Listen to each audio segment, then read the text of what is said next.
Премиерот Мицкоски уште денеска очекува убави вести за македонските граѓани околу наметнатите царини од Соединетите Американски држави. Македонија интензивно преговара со администрацијата на американскиот претседател Доналд Трамп за намалување на увозните царини од 33% кон нашата земја, кои беа најавени пред неколку дена. И додека американските царински служби од петокот веќе почнаа да ги наплаќаат основните царини од 10%, Мицкоски вели дека владата секојдневно телефонски контактира со тамошното Министерство за економија, финансии, Стейт департментот и кабинетот на Трамп. Интензивно преговара и министерот за надворешни работи и надворешна трговија Тимчо Муцунски. Со нашиот стратешки партнер Соединетите Американски држави сме во постојана комуникација и со Министерството за економија, кој што го предводи Хауард Лутник, кој што е мој личен пријател, и со Министерството за финансии, и со Стейт департментот, и со кабинетот на претседателот Трамп, и министерот Муцунски со државниот секретар имаше кратка средба во Брисел. Една од темите беше и оваа. На дневна основа работат тимови и телефонски се слушаме и разговараме. Очекувам многу скоро денеска убава вест за македонските граѓани.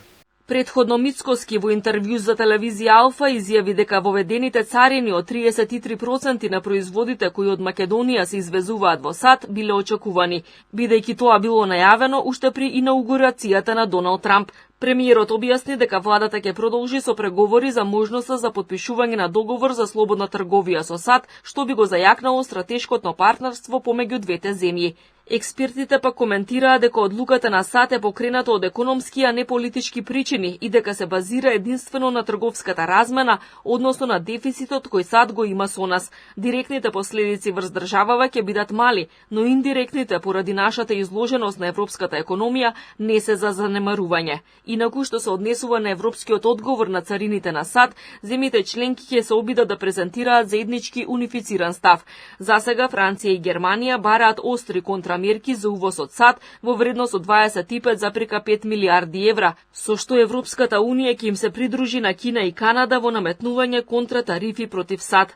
Од друга страна, Италија и Шпанија ги повикуваат европските влади да избегнат конфликт со САД.